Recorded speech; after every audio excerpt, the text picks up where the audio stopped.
नमस्कार, मैं हूं प्रतीक गांधी और इंडिया के नंबर 1 न्यूज़ नेटवर्क TV9 पर आप सभी का स्वागत करता हूं। TV9 की ये खास पेशकश जिसमें आप सभी का हार्दिक स्वागत है।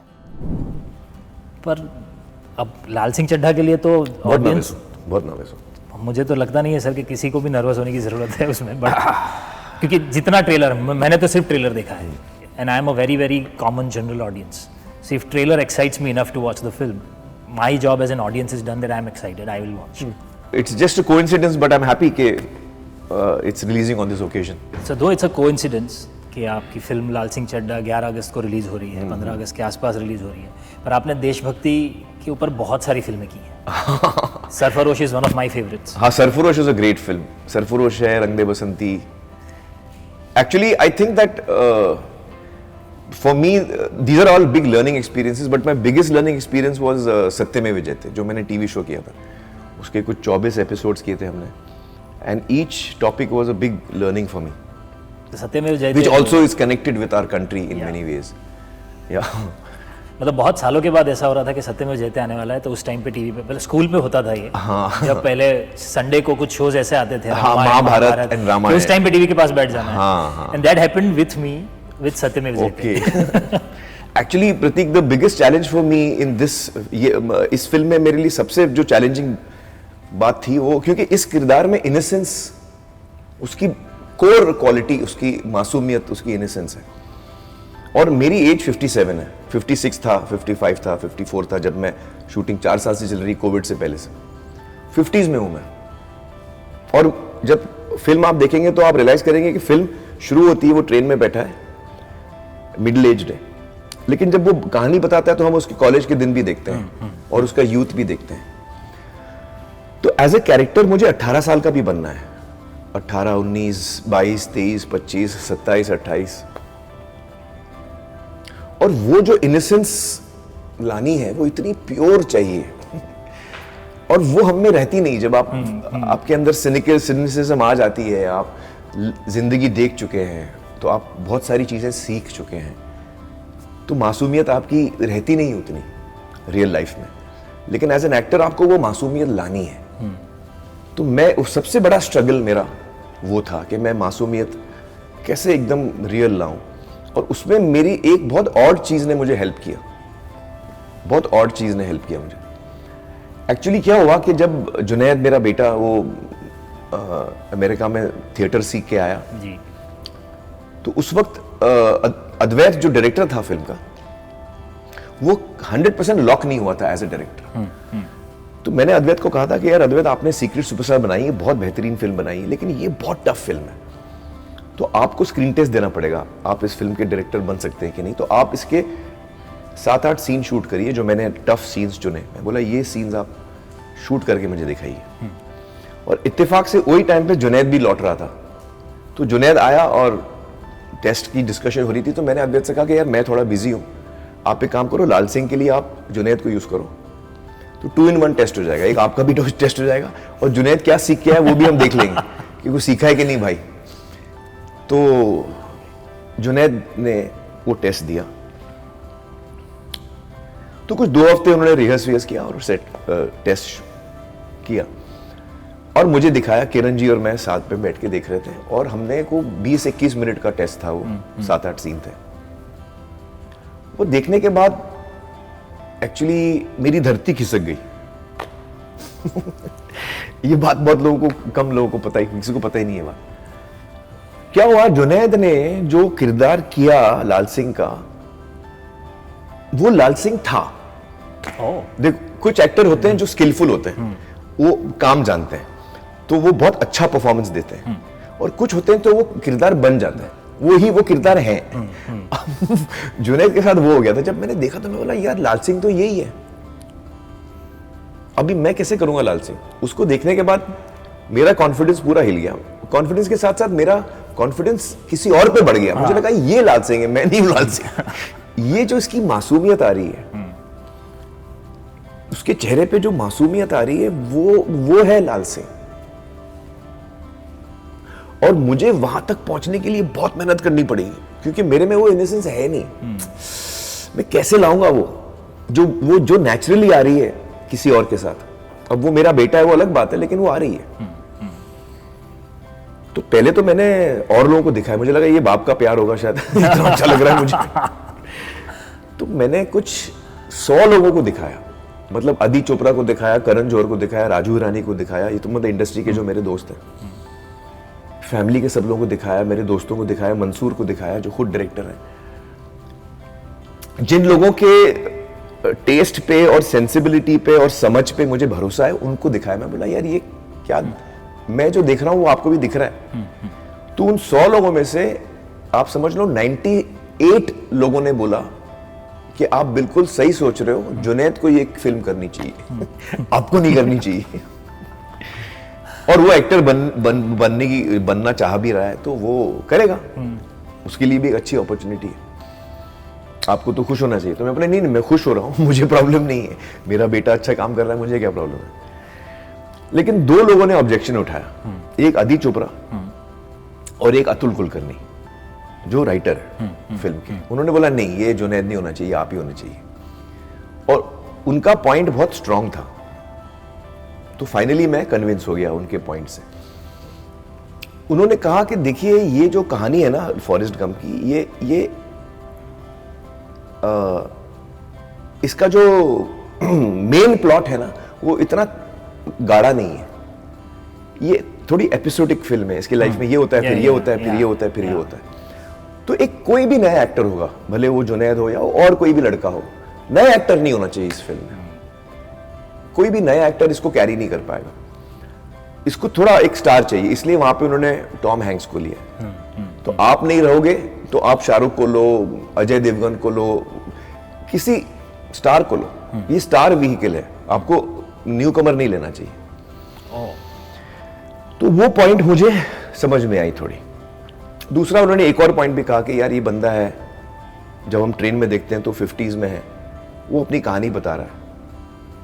तो जो इंसिडेंट्स के बारे में बता रहा है जो हिंदुस्तान में हुए, 71 वॉर है, इमरजेंसी है, ब्लू स्टार ऑपरेशन है, ये सब 70s, 71, 77, 79, 84, 83, 84, ये सब उस दौरान की बात है।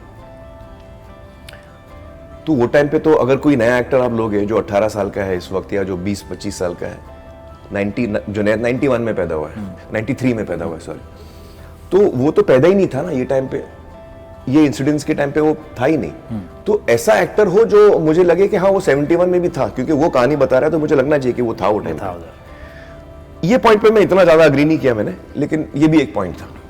तो खैर लॉन्ग स्टोरी शॉर्ट हुआ ये कि फाइनली मैंने डिसाइड किया कि मैं ही करूंगा। लेकिन उसमें एक दौरान था, तो जब मैंने दाढ़ी बढ़ाना शुरू किया ना, 6 महीने मैंने दाढ़ी बढ़ा ली थी जब ये स्क्रीन टेस्ट हुआ। और स्क्रीन टेस्ट के बाद मैं कन्विंस हो गया कि फाइनली डिस्कशंस के बाद कि जुनैद को करना चाहिए। तो मैंने दाढ़ी शेव कर ली। हाँ, दाढ़ी शेव कर ली, ये सोच के कि अब वो कर रहा है तो फिर मैं क्यों दाढ़ी बढ़ा रहा हूं, मैं कुछ और करता हूं। फिर वो डिस्कशंस लंबे चले, फिर 2-3 महीने के बाद डिसाइड हुआ कि नहीं मुझे ही करना चाहिए। फिर मैंने दाढ़ी वापस ग्रो करना शुरू किया। तो वो 6-8 महीने का मेरा लॉस हो गया टाइम का।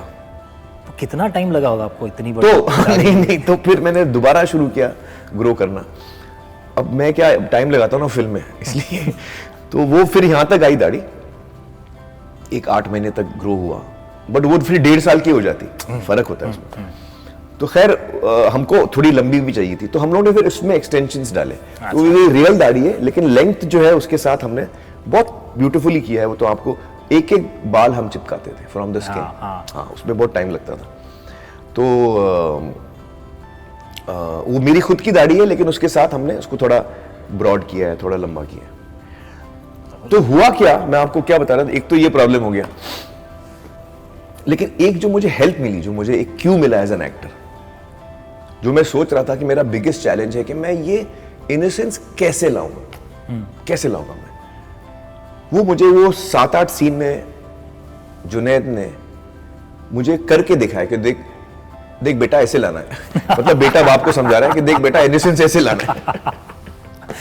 That's such a fantastic thing तो to know. उसकी आंखों में जो बात थी प्रतीक, उसको मैंने पकड़ी कि जुनैद की आंखों में जो बात थी ना, जो तो उसका जो रिएक्शंस था ना, इतना अनयूजुअल था। जैसे एक पॉइंट पे वो लड़की उसको बोलती है, अब मुझे ये बोलना नहीं है क्योंकि ये रिवील हो जाएगा कुछ फिल्म का, वो मैं इंटरव्यू के बाद में आपको बोलूंगा, लेकिन एक मोमेंट है जो उसने जिस तरह से रिएक्ट किया, मैं कभी ऐसा रिएक्ट करता ही नहीं।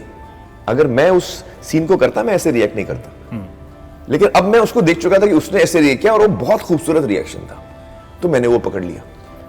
तो उस 7-8 सीन में एक तो मैंने जुनैद को फॉलो किया और पूरे किरदार का सुर मुझे जुनैद से मिला है। वाह, ये फैक्ट बात है। तो वो जो भी हुआ, दाढ़ी का हमारा 6-8 महीने का टाइम लॉस हो गया, लेकिन मुझे सुर मिल गया। It's all worth, it was worth it. हाँ और जुनैद के लिए भी एक एक्सपीरियंस था और हमको इतना तो समझ में आ गया कि उसको काम आता है भाई। How did he react to this? He was saying कि पापा आप क्यों मेरे को इस फिल्म में ले रहे हो, ये बहुत बड़ी बजट की फिल्म है, आपको न्यूकमर वैसे भी नहीं लेना चाहिए, आप न्यूकमर लोगे अच्छी भी बनेगी तो धंधा इतना ही होएगा, आपका लॉस होएगा, आपको मेरे को नहीं लेना चाहिए, मेरे को लोगे आप लॉस होएगा, आप प्रैक्टिकल बात नहीं कर रहे हो। तो मैंने उसको बोला मैं प्रैक्टिकल कब रहा हूं भाई मैं इंस्टिंक्ट पे जाता हूं, instinctively I feel you're right. और कहीं ना कहीं मुझे और बहुत सारे लोगों को जिन्होंने वो टेस्ट देखा था, हमको अभी भी लगता है कि वही करेक्ट था। खैर अब तो हमको कभी पता नहीं चलेगा but this was the journey of how I found कि सुर मुझे कैसे मिला। पर ऐसे इस पूरी फिल्म में बहुत सारे लोगों ने कहीं कहीं छोटा ऐड अरे बहुत, it's a big team there. Actually the team of this film has really worked hard. इस फिल्म की जो टीम है, क्योंकि ये बहुत चैलेंजिंग फिल्म रही है। स्टार्टिंग विद अद्वैत नया डायरेक्टर है, उसने एक फिल्म बनाई है सीक्रेट सुपरस्टार, जो बहुत अच्छी फिल्म है। और ये सेकंड फिल्म में सबसे मुश्किल फिल्म जो उसकी करियर की हो सकती है, उसने अपनी सेकंड फिल्म में बना दी ऐसे मुझे लगता है। So this has been a huge learning experience for Advait also. और Advait has been completely on the ball.